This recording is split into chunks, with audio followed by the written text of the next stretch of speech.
exciting to be here in front of you. Another college football season is upon us, and we certainly have picked a great matchup.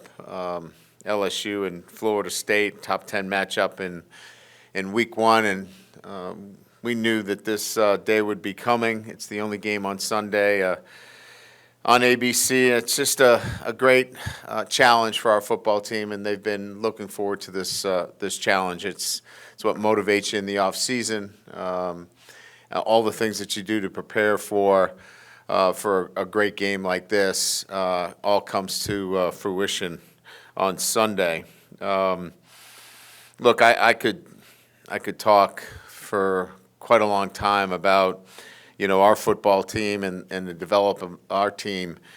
I think you look at some of the things that are really important, and that is where we've improved from last year is just overall, we're a smarter football team.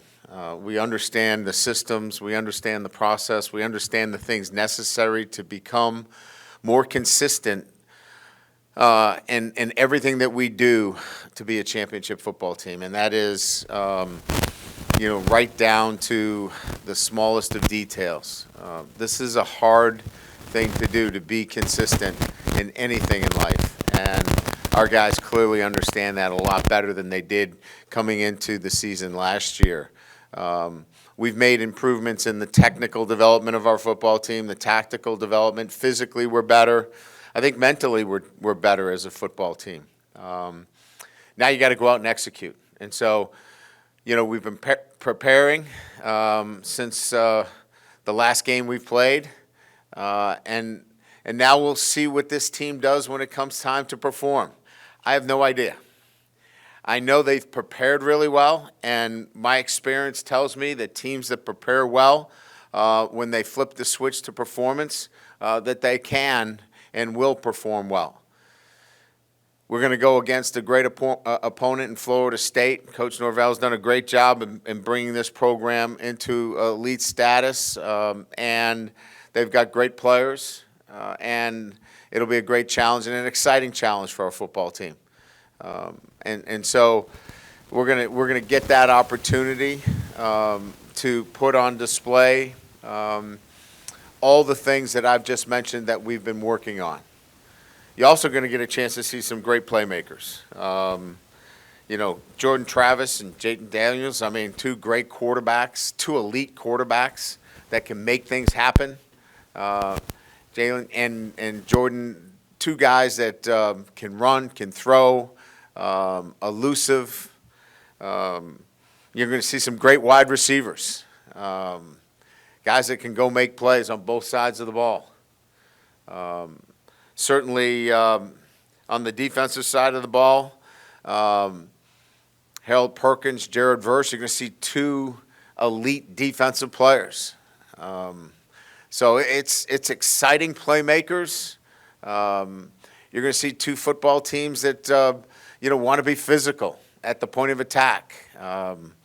Two teams that want to run the football and can run the football. So you might be looking at two teams that mirror each other in a lot of ways. So pretty exciting. When you talk about a top 10 matchup and two teams that are putting a lot of playmakers on the field. And the great part about it is, we're going to be very healthy from that perspective. When we announced, a month or so ago about injuries, we told you we'd let you know, what that looked like. And so, we've got three guys on the injury list. Amani Goodwin will be listed as doubtful. Chemo will be listed as questionable, and Josh will be listed as probable, Josh Williams. So three guys on the injury list, and we'll have one player unavailable to us, and that's Mason Smith.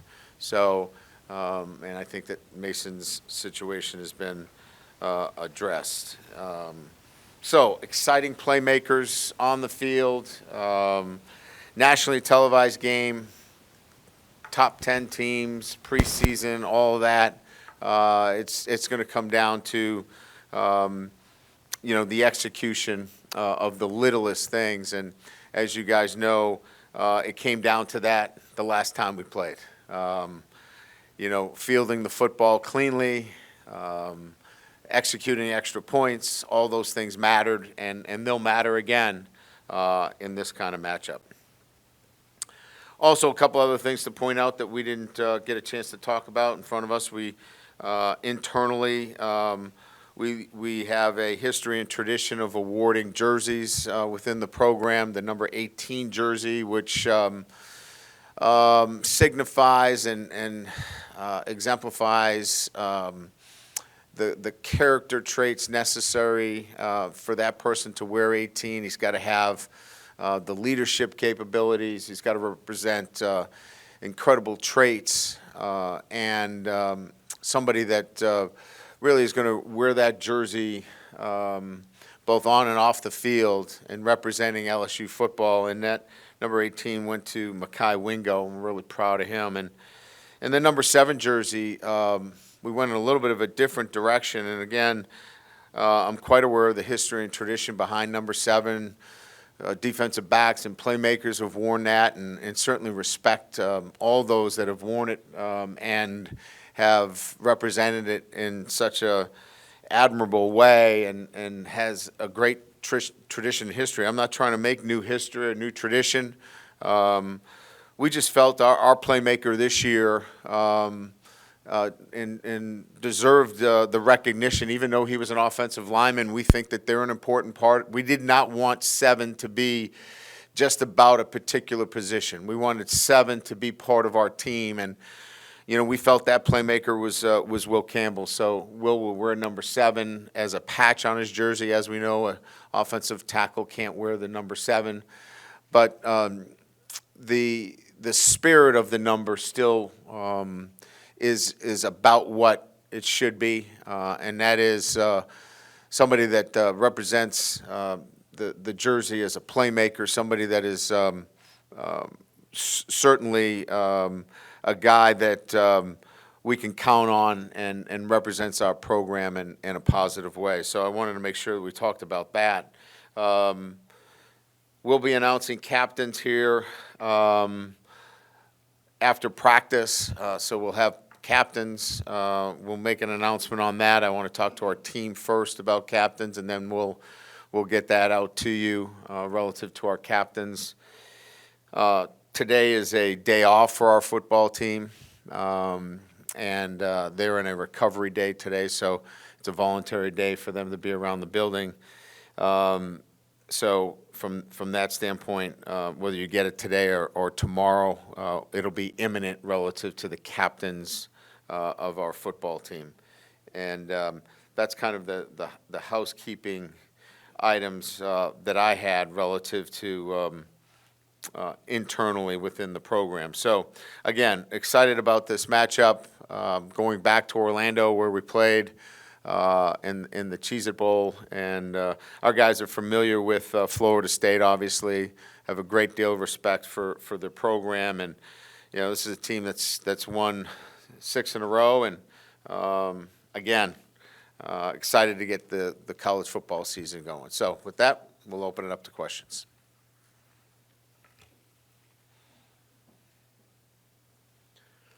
Is this in memory of Leah that she's moved on? I mean, I feel like somebody can sit in her chair. I mean, it's like she might just be late. It's eerie, She was good, but I mean, she went to Texas. She could be late, is what I said. No, she's not late. She sent me a note and $10, so we know she's not coming back. I was just curious what the run game has looked like, offensive line and running back wise in fall camp, compared to maybe where y'all were a year ago. Yeah, I think, and that's a good question. I mean, we've been trying to get the running back rotation down. As you know, we've had a number of running backs that have been in and out of the lineup. We mentioned Josh is in a really good position. Amani is not. And other guys have been fighting to get back to full strength, which we are. So trying to get consistency at the running back position, which we think we are getting there. I think the biggest improvement has been the ability of our offensive line to gain the continuity up front, having 5 guys working together consistently, and then the ability to adjust after the snap. As you know, this game is played after the snap. There's so much moving, there's so much stemming. The ability to communicate and do the things necessary after the snap, we're so much further along than we were at any time last year. And so that's encouraging moving forward. Yeah, Brian, your special team, especially your return game, how's that look going into the season? Since I know last year it had some trouble early in the year. Yeah, so, we're going to go with a true freshman and Caleb Jackson as the off returner. I think, having, a dynamic player at the other side. Who am I missing? Who's my dynamic player? Yeah, Aaron. He's pretty dynamic. He'll be the on-ball returner and our punt returner. It's just a different look back there. Now, they got to field the ball. They've got to be able to do the little things the right way. But from a special team standpoint, that's what we were looking for. Our miscues last year were evident, right? We didn't field the ball very well. But that coupled with, Damon Ramos has been outstanding, with field goals throughout camp. And Jay Bramlett has been a weapon. We think special teams should and can be a positive for us and influence games.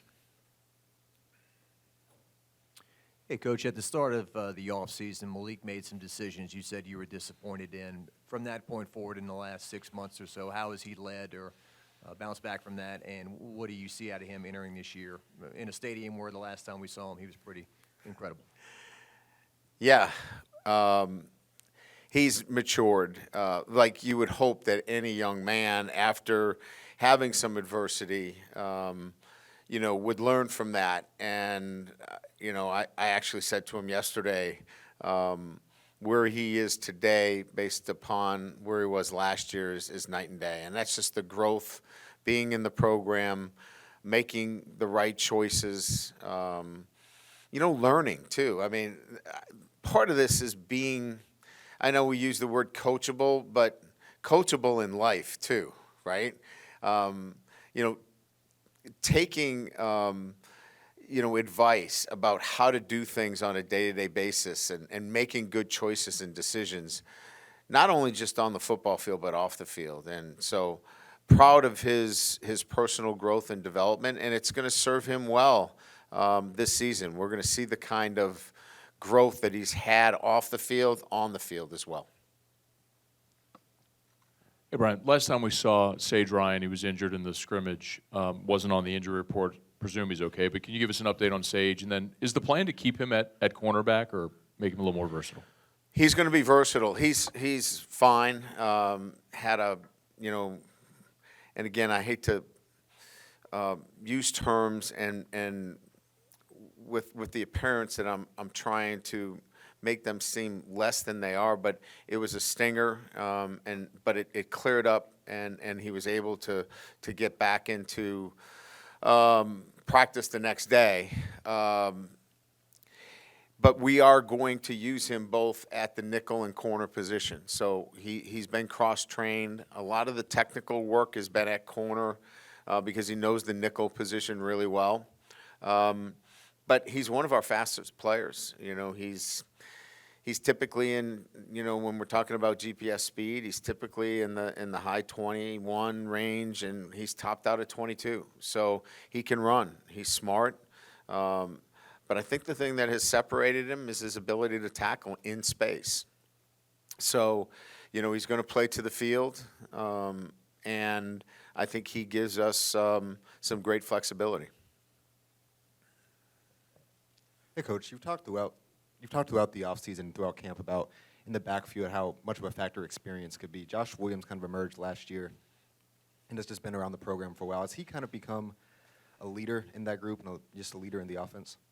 he's always been a leader. Last year, his leadership skills were on display. He does everything the right way relative to you can count on him. You know, he's a guy that you want to follow. And so a lot of the young guys, Holly and Jackson, follow him. If they stick around and do what Josh does, they're going to be in great shape. So he's continued on with that. He's an important part of what we do on a day-to-day basis and an important part of our success, yes. Hey, Brian. You talked a little bit about the continuity of the offensive line. Just a two-parter here. First, compared to last year at this time, going into game week preps, you guys, I assume you're a little better off, obviously. But if you do have your 8 or 9 together, compared to last year, if you have your 8 or 9 set, do they have enough time to make a move before now on game day? Yeah, I mean, there's not going to be much of a change. I think down the road, as we continue to move, you could see some movement within that top 6, 7. That's very reasonable to expect that there could be some movement there, and that's obviously from some of the freshmen that are coming on. DJ Chester is getting better every day. Obviously we've talked about him. Those two guys in particular are making progress every single day. So those two with Martinez, Bordelon continues to improve every day. You've got 8 guys right there that we feel really comfortable about. Chemo's out right now. Hopefully we get him back for the game. He had plantar fasciitis, so we're hopeful. That's a painful thing for your foot, but he's better. But we like what's going on there, and so typically there wouldn't be much movement, but when you're dealing with freshmen, in part of where those 8 or 9 are, there's movement every single day with those guys. Compared to last year, I mean, I think we were talking about who the 5 starters were today. I mean, last year at this time, I'm not even sure if we took a poll in here, we probably came up with 5 different names. Yeah, we're in such a different place than we were last year, and we should be. There's a reasonable expectation that, you should have made progress, from that standpoint. And a lot of it is we started 2 freshmen, and when you start 2 freshmen and you have them go through the battles, the ups and downs of it, it allows you some, foundational pins that now you can work around and start, plugging in the pieces, and we have. You're welcome. Coach, over here on your right, got a big picture question for you. Now that we're officially starting year 2 here, I'm wondering if you see any similarities between this team in year 2 versus some of your other ones that you've had in years past. Yeah, I think every one that I've been in part of, it's kind of like there's so much similarity in terms of, one, continuity within the coaching staff, right? I think you start there. Having your coordinators back, having your staff back, where the communication is so much more seamless. Here's what it allows to happen that people sometimes don't give the credit where it's due, and that is players start making adjustments on their own because they now know the system. They understand what's expected, what they can and can't do. So now there's no all right, you can't do this, you can't do that. What you need to do is organically do the things that make sense within the structure of that play. And so when they understand the systems and they understand what you're doing, they can start to make adjustments on the field. Now, I'm not saying if they've got contained that they can rush inside and try to make a play. I'm saying that they have a lot more autonomy because they understand the systems. And so coaches now feel comfortable giving that up to their players. And we're starting to enter into that area, and that's kind of exciting. That happens in year two. The other thing that happens in year two is you're starting to see a little bit of kind of a unconscious competence where the guys aren't thinking about it. They're just doing it because that's the way they're used to doing it. They don't have to think about it. All last year, we had to think about everything we did, from filling out their questionnaires on their phone every single day. They had to think about that every day, to where they were supposed to be at what time. It's now, they don't even think about it. They know where to be. And when you have that going on, those routines, those habits, that starts to develop within your program, again, a way of doing things. It allows the whole organization to move quicker. Brian, right up the middle, top. Oh, yes. Just following on that question perfectly, just what kind of autonomy and points of emphasis did you have for Jaden going from year one to year two? You know, throughout the year last year, you talked about him being maybe more aggressive downfield. What kind of things have you seen or forced, you know, points to him that you wanted him to improve upon in his last year? Yeah, I think the easiest way we would describe it is that, you know, like, for example, in 7-on-7 situations where we're going against our defense, we tried, you broke the chair. That's $20. Listen, we're on a renewal plan here. We're trying to get everything taken care of. It's a slow process. I know. It's crazy. Wow. You should see, yeah. Oh, wow. Rough group. Throwing stones. Yeah. I mean, I think with Jaden, what we've tried to do in that developmental process is, like, think of 7-on-7 in every throw. Every throw is fourth down. So you got one chance here. And I think last year, every throw was 1st and 10. So it was check down. It was, you know, look for maybe the easiest completion out there. Throw it back shoulder on the tight end, even if he's covered. Push the ball down vertically. You know, let's go make a play down the field. And I think that development in his own mindset and the way he attacks things is probably where we've seen that growth. And that's been exciting to watch. Coach, would Mason have been 100% if he could play? I think he had an ankle injury. Probably not. I mean, he probably would have been in that range, and we weren't really sure. Probably one of the reasons why you didn't hear from us, because we weren't really sure where he was. He's still not practicing. So at the level that he needs to be practicing, for us to say that he would be, if I was in front of you today, he would probably be, you know, questionable for this weekend. And that autograph session, is that something that a compliance department should have maybe caught wind of? I mean, I know you weren't here yet, but just in general, is that something a compliance department should hear Yeah, about? I wasn't here, so I didn't have enough information. I was brought in on the back end of it. So a lot of those things now are vetted through our NIL office, so we're aware of everything that goes on in that setting. So we hope that those are, first of all, we don't have to worry about those because they're no longer issues. But we would certainly be aware of any of those potential situations. Ryan, what updates or what information are you getting about the game with this storm that's approaching Florida and that sort of thing? Yeah, we're just tracking it like everybody else.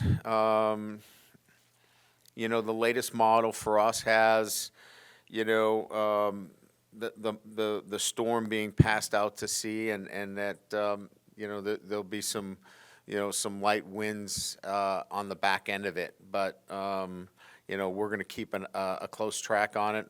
We'll start wet ball drills here tomorrow to prepare for it. But we'll watch it just like everybody else and be prepared for whatever the circumstances. But it looks, unless something drastically happens in the next 24 to 48 hours, it looks like it's clearly going to pass through. And looks like that there's going to be some heavy rain through that area. But clearly unless the model changes drastically in the next 48 hours, it should be out to sea by the time we get there. Hey, Coach. Just kind of bouncing off the Mason thing, just from an on-field perspective, what have you seen, I guess, from the interior line guys like Wingo and Guillory and some of the transfers you guys brought in, and how you guys stack up on the interior D-line for this game? Yeah, now let's be clear. I mean, we would love for Mason Smith to be playing in this game. He's an outstanding football player. But we really are pleased with the growth and development of our defensive line. Guys that we haven't talked a lot about, Jefferson has been outstanding in camp. We think he's physical, plays really strong at the point of attack. He's got a lot of experience at playing at West Virginia, and he's going to be a really good football player. Guillory's been outstanding. He's first step quickness, his ability to gain penetration. He's going to be a handful. And Lee has been probably one of the surprises. The transfer from Florida has probably been one of the surprises of camp for us. He didn't have a great spring. He worked harder in the weight room, and he's done a nice job, for us in terms of adding to the depth of that defensive tackle position. Ryan, you mentioned, sort of mirroring with Florida State, and it seems like maybe one of the ways that y'all kind of mirror each other is the way y'all approach the transfer portal over the last few cycles. What do you think has allowed y'all to be successful in that area? And you notice anything with maybe how Florida State has gone about doing it that has worked for them as well? Well, I think, when you're talking about the transfer portal for us, it's not just about the best player available. You have to look at your roster, and if you're just taking guys and not giving them space to compete, it's hard to recruit them to that position. So, Florida State lost a lot of production at wide receiver. So they were able to make a great case for Keon Coleman. I mean, that was a great case for him to go to Florida State because of all the production lost. They looked at LSU and said, well, they got everybody coming back. That's a different recruiting pitch for us if we made that pitch compared to Florida State. I think in both our cases, we've been very strategic and very pointed on the guys that we've looked at the particular positions that we recruited and said, look, there is a spot here for you to compete and have meaningful playing time. Why did you get in the portal? That's you want to play. Well, here is a spot and an opening for you. And we're not going to guarantee you anything. You got to go earn it. But I think we've been very strategic in terms of that and the right kind of guy who we're looking for that fits this program. I think both programs have done a pretty good job there. Brian, I'm just curious what success looks like for Harold Perkins this season. Will he still be able to attack the ball and affect the ball the way he did in the past, or will he free up some other guys? Well, I think you're going to see him make plays, all over the field. I mean, his plays came from mostly the perimeter. He's a perimeter player that, made a lot of his plays, getting after the quarterback. He's still going to get after the quarterback, but he's going to get after running backs and tight ends. And I think that's going to be exciting to watch. You're going to see a linebacker, not a pass rush specialist. And so I'm excited to watch the development of Harold Perkins into that player that can impact the game, not just coming from the edge and harassing the quarterback, but from all facets and getting the ball loose and, impacting fumbles and big plays. I think it's going to be that kind of Harold Perkins. Coach, sort of following up on Michael's question, with Harold in particular, would you guys be more willing to use him as a blitzer in a game like this when you don't have a presence like Mason Smith in the middle? No, not necessarily. I think we're going to be in really good shape internally. Mason just gives you another, dominating presence, but we feel good about the middle of our defense. Harold's going to be able to impact the game in the things that we're going to do with him. He's going to move around. You won't see him just lining up in the middle of our defense. He's going to be, where's Harold Perkins? And you're going to have to find him, and you're going to have to account for him. Just like we're going to have to account for Jared Verse. You know, we're going to have many different ways to handle Jared Verse. You know, we're going to have slide and tight ends and chips and doubles and all kinds of things. He's that good of a player, and they're going to have to find Harold Perkins as well. Speaking of Jared Verse, what are some of the challenges he will bring you guys offensively?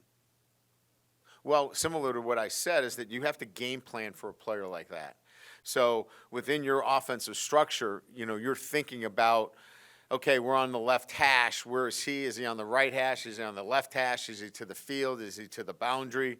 Are we sliding that way? Are we leaving the tight end to the field? Do we have to motion? So there's a lot more that goes into, just calling a play. You have to be so much more specific. And, look, you're going to lose 5 or 6 plays on an average this year, it looks like, with the clock running after first downs. And so if you have to be a little bit more specific to find a Jared Verse so he does not ruin a play, then that's what we're going to have to do. And when we get into games where there is a game wrecker, and he is a game wrecker, you're going to have to be more specific. And if that means we got to slow things down, if that means we have to huddle, yes, we know how to huddle. We still know how to do that. If we have to do that to communicate where those guys are, we certainly would do that too.